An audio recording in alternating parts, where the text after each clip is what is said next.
నమస్తే బాబాయ్, ఏం పేరు మీ పేరు? కన్యపోయిన అంజయ్య. ఏం చేస్తారు మీరు? ఉమ్, అంటే రాజకీయం లీడర్గా పనిచేస్తాం. ఉమ్. ఇక్కడ నాగారం మండలం ఇక్కడ- నాగారమే. ఇప్పుడు ఎవరైతే ఇక్కడ తుంగతుర్తి ఎమ్మెల్యే పేరేం పేరు తెలుసా? మందుల సామిల్. ఆయన పనితీరు ఎట్లుంది? మందుల సామిల్ అంటోడు తెలంగాణ ఉద్యమంలో ఫస్ట్ నుంచి పనిచేసిన విషయం వాస్తవం. నేను కూడా ఆయనతో పనిచేసిన. ఆయన ఎలక్షన్లు ఆయనతో నేను వచ్చిన కాంగ్రెస్లకు, ఆయనతోనే వచ్చిన కాంగ్రెస్లకు. ఓకే. కానీ తుంగతుర్తి నియోజకవర్గం ఒక తల్లి లాంటి వ్యక్తి. కానీ పిల్లల చదువుకోవడం వల్ల కవర్ చేసుకోవడం వల్ల ఫెయిల్ అయిన విషయం వాస్తవం. ఎందుకు అంటే ఎవరో 10 ఓట్లు లేని వాళ్ళు, 5 ఓట్లు లేని వాళ్ళు ఎమ్మటి వస్తే వాళ్ళని ప్రియారిటీ చేయటం, మా ఇంటికాడ ఉన్న మంచి లీడర్లు క్యాడర్ ఉన్న లీడర్లను పట్టించుకోకపోవడం, కవర్ చేసుకుని బాధ్యత లేకపోవడం, వయసు మీద పడా అవగాహన లేకనా ఏది జరిగిందనేది తెలియదు. ఈ మధ్యన మాత్రం ఇప్పుడు ఏదైతే నిన్న మందుల సామిల గారు ఒక ప్రెస్ మీట్ పెట్టి రాజగోపాల్ రెడ్డి గారి మీద కొన్ని ఎలిగేషన్ చేశాడు, కొన్ని వ్యాఖ్యలు చేయడం జరిగింది. ఏదైతే తుంగతుర్తి నా పర్మిషన్ లేకుండా తుంగతుర్తి గడ్డ నా గడ్డ, ఇది ఇక్కడ రావద్దు ఎవరని చెప్పి మాట్లాడడం జరిగింది. తుంగతుర్తి నియోజకవర్గంలో కాంగ్రెస్ పార్టీ అంత డెవలప్ అయిందంటే రాజగోపాల్ రెడ్డి పుణ్యం. ఎందుకంటే ఇక్కడ కూడా ప్రతి నెల సొంత డబ్బులతో పింఛన్లు ఇచ్చిండు. ఇక్కడ కొత్తగూడెం తుంగతుర్తి మండలం కానీ మదిరాల మండలం కానీ మండలాలు సొంత డబ్బులతో పింఛన్లు ఇచ్చిండు. ఏ కార్యకర్త ఆపతని పోతే ఏ పార్టీ అని కాకుండా పోయిన వ్యక్తికి సాయం చెయ్యని లేకుండా అయితే లేదు. నాకు తెలిసిన వరకు, నేను నా వయసు 50 సంవత్సరాలు, నేను చూస్తున్నంత వరకు, మేము పోయినంత వరకు ఏ లీడర్ వస్తేనే పని చేయాలని కాదు, ఏ చిన్న కార్యకర్త ఆపతని పోతే పని చేయని వ్యక్తికి అయితే లేదు, అనలేదు ఒక వ్యక్తి కూడా. అందుకోసమే ఆయన చేయబట్టే అప్పుడు ఆయన తప్ప ఇంకోరైతే కూడా గెలిచినోడు కాదు. పార్లమెంట్ సభ్యుడు కూడా ఆ రోజులలో కూడా ఆయన కారణంగా గెలిచిన విషయం వాస్తవం. ఎమ్మెల్సీ కూడా ఆయన చేయబట్టే గెలిచిన, వేరే వ్యక్తి అయితే గెలిచినోడు కూడా కాడు. తుంగతుర్తి నియోజకవర్గంలో ఒక తుంగతుర్తి నియోజకవర్గమే కాదు, భువనగిరి పార్లమెంట్ నియోజకవర్గంలో అన్ని నియోజకవర్గాల్లో అందరు కార్యకర్తలకు నాకు తెలిసిన వరకు సాయం చేయని, ఆయన దగ్గర పోతే సాయం చేయలేడనే విషయం ఏ ఒక్కరు కూడా అనలేదు. ఆయన కోసమే పార్టీ అంత డెవలప్ అయిన విషయం కూడా వాస్తవం. ఇప్పుడు ఏదైతే మందుల సామిల గారికి టికెట్ రావడంలో కీలక పాత్ర పోషించింది రాజగోపాల్ రెడ్డి గారు, కానీ ఈరోజు ఆయన మీద ఎలిగేషన్ చేస్తుండ్రు. మరి ఎలా చూడచ్చు ఆయన? ఎందుకంటే కాంగ్రెస్ కార్యకర్తలకి, తుంగతుర్తి కాంగ్రెస్ కార్యకర్తలకు నేను క్షమాపణ చెప్తున్నా, ఒక ఇలాంటి వ్యక్తిని తీసుకొచ్చి నేను ఇక్కడ ఎమ్మెల్యేని చేశాను చెప్పి ఆయన క్షమించానని చెప్పి మాట్లాడడం జరిగింది. ఎలా చూస్తుంది? ఎందుకు అంటే అది ఆయన అట్లా ఎందుకు అంటే, నా కార్యకర్తలు నేను చేయబట్టి ఓట్లు వేసిర్రు, నేను టికెట్ ఇప్పిస్తే గెలిచిర్రు, నా మీదనే దాడి, ఇప్పుడు తల్లి అంక పిల్లను తండ్రిని కొట్టినట్టుగా అలా చేసిండనే బాధతో కార్యకర్తలకు అట్లా చెప్పుకోవడం జరిగింది. జరిగింది తప్ప చెప్పేటోడు కాదు. ఎందుకంటే ఎంత ఆవేదన ఉంటే అలా చెప్పగలుగుతాడు, చెప్పేటోడు కాడు. అసలు ఆవేశంగా అనాలే కానీ అనలే. కార్యకర్తలు నేను చెప్తే ఓట్లు వేసినందుకు తప్పు నాది. నేను నా నమ్మకం మీద ఓట్లు వేసారు, నా నమ్మకాన్ని కోల్పోయిండు. నా కార్యకర్తలకు కాదు, కాంగ్రెస్ కార్యకర్తలకు 70% ఉన్న కార్యకర్తలకు అన్యాయం చేసి ఒక 30% కార్యకర్తలకే సపోర్ట్ చేయడం వల్ల ఇలా అనడం జరిగింది. 70% కార్యకర్తలు కూడా మాతో ఉన్నారు, మాతో టచ్లు ఉన్నారు, ఇప్పటికి కూడా నాతో ఉన్నారు. కాబట్టి వాళ్ళు నేను ఫోన్ చేస్తుంటే నేను తట్టుకోలేక సమాధానం చెప్పలేక వాళ్ళు సారి చెప్పవలసిన పరిస్థితి వచ్చి సారి చెప్పాడు. ఇప్పుడు ఏదైతే ఫస్ట్ నుంచి కాంగ్రెస్ పార్టీ ఉన్న కార్యకర్తలుగా అని చెప్పి నిన్న మొన్న ఆయనతో పాటు వచ్చిన కార్యకర్తలకు ఎక్కువ ప్రిఫరెన్స్ ఇస్తుండే, ఎక్కువ ఇంపార్టెన్స్ ఇస్తుండు, పదవులైనా సరే, మండల పార్టీ పదవులైనా సరే, ఏవైనా సరే ఆయనకి ఇస్తుండ అని చెప్పి చాలా మంది గాంధీ భవన్కి వచ్చి ధర్నా చేయడం జరిగింది. గాంధీ భవన్కి వచ్చి ధర్నా చేసిండు, అలా నేను కూడా వచ్చిన, నేను కూడా ధర్నా చేసింది వాస్తవమే. 70% మిత్రుడే, కానీ మనకి ఇప్పుడు ఎట్లుంటుందంటే, ఎట్లా మిత్రుడు ఏంటంటే వాళ్ళకు ఇప్పుడు ఆయన దమ్మటే తిరిగే వ్యక్తుల కోసం తప్ప మిత్రులు శత్రువులు ఎవరు తిరుగుతారు, ఎవరు ఏం చెప్తారు, ఆయన సజెషన్ ఎవరు వింటారు వాళ్ళకి తప్ప ఈ సజెషన్ ఉన్న వాళ్ళకు ఎవరైనా దూరం పెట్టడానికి జరిగింది, పెట్టిన విషయం వాస్తవం. అట్లా చేయట్లేడు. కార్యకర్త నిజమైన లీడరు, నిజమైన ఈ మండలం ఆరోపల్లి మండలం నిజమైన లీడరు. ఇప్పుడు ఈ మండలంలో 13-14 మంది సర్పంచులు, ఒక 2-3 సర్పంచ్ తప్ప కత్తిమరు పోరు. ఆరోపల్లి మండలం కూడా ఒక సర్పంచ్ కూడా పోడు. ఎందుకు అంటే ఆయన ఎగనిస్ట్ వాళ్ళని పెట్టిండు, అలా ఆయనకి ఎగనిస్ట్ కూడా గెలిచిన వాళ్ళు చాలా మంది. అందుకోసమే తక్కువ, లేకపోతే 90% గెలవాలి. ఆ కారణంగా 2 వర్గాల వల్ల కూడా గెలవలేకపోయిన విషయం వాస్తవం. అందరిని కమిట్మెంట్ చేసి మండల పార్టీలు ఇవ్వనందుకు 70% వ్యతిరేకులు ఉన్న వాళ్ళకి ఇవ్వడం వల్లనే ఈ వ్యతిరేకత రావడం జరిగింది. మళ్ళీ ముఖ్యమైన పాత కార్యకర్తలను, మళ్ళీ ఎక్కువ లీడరు క్యాడర్ ఉన్న కార్యకర్తలను మర్చిపోయి మామూలు క్యాడర్ లేడు కార్యకర్తలకు ప్రియారిటీ ఇవ్వడం, వాళ్ళకి పదవులు ఇవ్వడం వల్ల ఈ వ్యతిరేకత వచ్చిన విషయం వాస్తవం.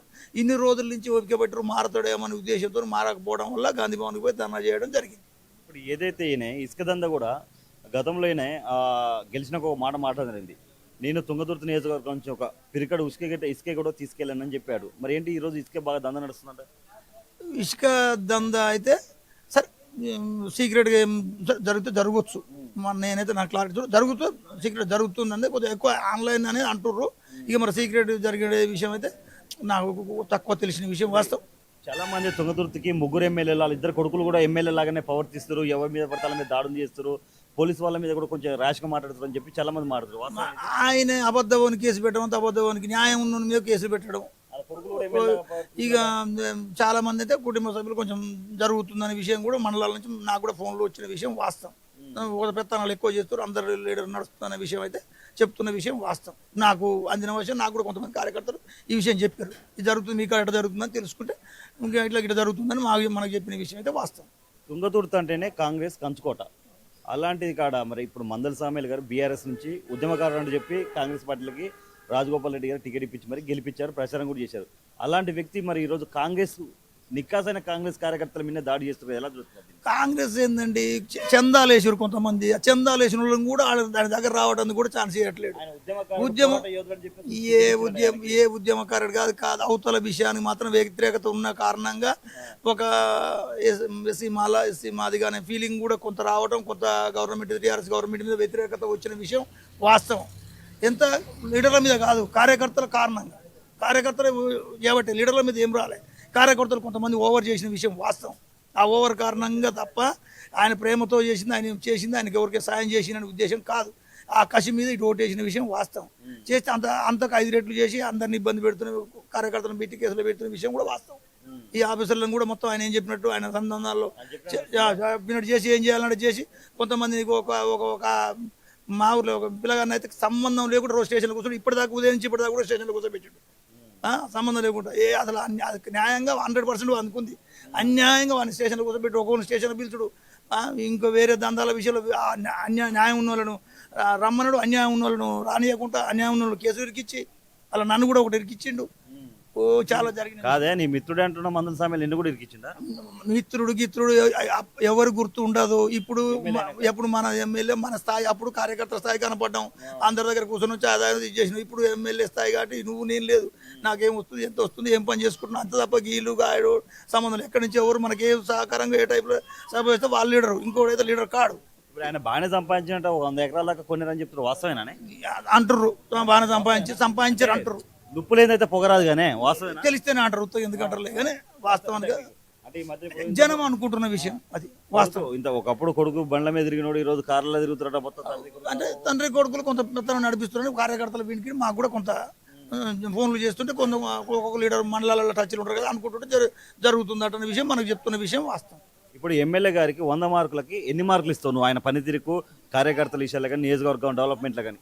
ఈయన 20 మార్కులు ఇవ్వవు, ఆయనకి ఏం మార్కులు ఎక్కడ పడితే డిపాజిట్ దక్కదు పోటీ చేస్తే, ఈ డిపాజిట్ కూడా దక్కదు పోటీ చేస్తే, పాసులు డిపాజిట్ కూడా దక్కదు, ఇది క్లియర్. ఆయన మీద ఒక పనికిరాని కార్యకర్త పోటీ చేస్తే గెలుస్తాడు, ఆయన ఓడిపోతాడు. అట్లా అనకూడదు, కాంగ్రెస్ కార్యకర్త కానీ ఆయన అట్లా. అంటే మీరు ఇందాక మాట్లాడడం అంటే మీరు కొంచెం అన్నారు, మళ్ళీ నేను మాట్లాడితే మళ్ళీ కేసు వేద్ది అన్నారు.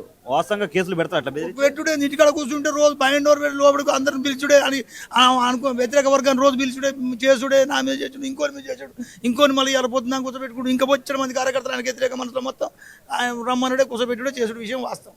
కాంగ్రెస్ పార్టీ కథం చేసినట్టుగా ఈయన కాబట్టి పార్టీ ఆగమయ్యే పొజిషన్. అయినా మేము కూడా అంత 80% వ్యక్తులు ఉన్నాం, కాంగ్రెస్ పార్టీ ఖరాబు కాదు, ఎట్టు వచ్చిన వాళ్ళు అట్ట పోతారు. మరి రాజగోపాల్ రెడ్డి గారి గురించి చెప్పాలని ఏం చెప్తాను? ఎలాంటి వ్యక్తి రాజగోపాల్ రెడ్డి అనేది ఒక జిల్లా అని కాదు, రాష్ట్రాన్ని సగం సాదే వ్యక్తి, పేద ప్రజల కోసం పనిచేసే వ్యక్తి. వెలిపింగ్ నేచర్ కాదు. పోయిండు అంటే ఆడిపోయినాం అంటే ఆపత్తి అంటే ఖచ్చితంగా ఏ టీఆర్ఎస్ కాంగ్రెస్ బీజేపీ కాదు, వాడిని ఆపదను ఆదుకొని పంపించగల వ్యక్తి. ఇవాళ కాదు, ఒక 15-20 ఏళ్ళ నుంచి చేస్తుంది తప్ప ఇవాళ ఒకటే కాదు. ఇవాళ ఈ నియోజకవర్గానికి ఎమ్మెల్యే అయినా కాకుండా ఆడిపోయిన వాడే పనిచేస్తాడు. ఇప్పుడు ఒకవేళ తుంగతుర్తి జనరల్ అయితే ఆయన ఇక్కడ నిలబడి గెలిచే అవకాశం ఉందా? ఇక్కడ జిల్లాలో ఏమైనా గెలుస్తాడు. ఈ ఒక్కడే ఆయన విషయానికైతే ఏ గెలుస్తాడు. ఆయనకంటే ఆయన జనాల్లో మొత్తం ఫేమస్ అయ్యి ప్రతి నోట్లో ఆయన మైండ్లో ఉన్న వ్యక్తి, ప్రతి వ్యక్తికి ఇక్కడ ఈ నియోజకవర్గం జిల్లాలో ఎక్కడున్నా గెలుస్తాడు. ఈ ఒక్కడనేం లేదు. ఆయన కోసం చాలా కష్టపడి చేస్తారు, ఆయన కోసం రిస్క్ పడతారు. ఎందుకంటే చేయగలుగుతాడు అనే విషయం. ఆయనకు ఆదాయం కోసం అట్టి కాదు. ఇప్పుడు ఆయనకి మీ రేవంత్ రెడ్డి గారు మంత్రి పదవి ఇస్తామని చెప్పి హామీ ఇచ్చాడు. ఏది భువనగిరి టికెట్, ఎంపీ టికెట్ గెలిపిస్తే మరి ఎందుకు ఇవ్వలే ఇంతవరకు? అసలు ఎంపీ టికెట్ గెలిపిస్తానని రేవంత్ రెడ్డి ఆయన ఇంటికి పోయిండు, ఆయనకు చెప్పిండు. మంత్రి పదవి కూడా ఆయన ఇంటికాడ కూడా అన్నాడు. అప్పుడు కూడా ఆయన ఇంటికాడ పోయినప్పుడు కూడా మేము కూడా ఉన్నాం, మాట అన్నాడు. మాట తప్పిన విషయం వాస్తవం. ఇక ఈయన నాకే ముప్పైతడనా ఇక ఏదో మొత్తానికైతే పెద్ద లీడర్. మంత్రి పదవి ఆయన మంత్రి పదవి రాష్ట్రాన్ని ఏ హోదా లేకుండా సగం దాస్తుండు. ఏ నియోజకవర్గాన్ని ఇవ్వచ్చు ఆయన. మంత్రి పదవి ఇస్తే ఇంకా ఏంటంటే ఇంకా ఆయన 2 ఎకరాల ఆస్తి అమ్ముకొని ప్రజలు పెడతాడు ఆ మంత్రి పదవి ఇచ్చినా కూడా. కానీ ఆయన తినడానికైతే ప్రయత్నం చేయడు. ఇంకా 2 ఎకరాలు అమ్ముతాడు. ఎందుకు తెలుసా? ఆయనకు అట్లా ఉబ్బిచ్చు మనిషి. ఆ హోదా కోసం, ఆ ప్రజల కోసం, అమ్మ నాకు ఇంతకన్నా ఎక్కువ కావాలరా, ఇంకా నేను ఇంత అమ్మేనా ప్రజల కోసం పెడితే నాకు అంత గుర్తింపు గవర్నమెంట్ ఇచ్చినందుకు నేను దాన్ని కాపాడుకోవాలనే ఉద్దేశంతో ఇంకా అమ్మేని పెట్టి ప్రజలను కాపాడుతున్నందుకు, పార్టీని వన్ సైడ్ చేయడానికి రిస్క్ పడుతున్న వ్యక్తి ఆయన. ఇప్పుడు ఏదైతే మన మంత్రి వెంకరెడ్డి గారి మీద కూడా కొన్ని వ్యాఖ్యలు చేయడం, ఆయన మెంటల్ మంత్రి, ఆయనకు మెంటల్ లేసిందని చెప్పి అన్నాడు సామీలు. ఎలా చూస్తారు? ఆయన 70-80 వేలతో గెలిచిండు. మెంటల్ వ్యక్తి కాదు. రాజగోపాల్ రెడ్డి దాంట్లో ఒక పావుల ఆస్తి కూడా ఆయనకు లేదు. ఆయన ఆస్తి కోసం పనిచేయడు, ప్రజల కోసం పనిచేస్తుడు. ఇప్పుడు కూడా చేస్తుడు. మా నియోజకవర్గంలో దాదాపు ఇప్పుడు 50-60% ఆయనతో పని చేస్తుండు. మామూలు కార్యకర్త పోతే ఫస్ట్ ప్రయారిటీ ఇస్తాడు, రమ్మంటాడు, పని చేస్తాడు. ఆర్థిక సాయం కాదు, పొజిషన్ మంచిగా లేదంటే ఎంత అయినా లేకుంటే ఇంకోరిని అడిగిస్తాడు. ఆయనకున్న ఇబ్బంది విషయంలో. కాకపోతే ఏంటంటే రాజగోపాల్ రెడ్డి బెటర్ వెంకరెడ్డి కన్నా. మీ ఎమ్మెల్యే గారి గురించి ఏం చెప్తారు చివరిగా? మా ఎమ్మెల్యే గారు నియోజకవర్గ ప్రజలకు అందుబాటులో లేని విషయం వాస్తవం. మామూలు ఒక 10% 20% కార్యకర్తలు తప్ప కదిమ కార్యకర్తలను చూసుకోకపోవడం వాస్తవం. కవర్ చేసుకోవడంలో ఫెయిల్ అయిన విషయం వాస్తవం.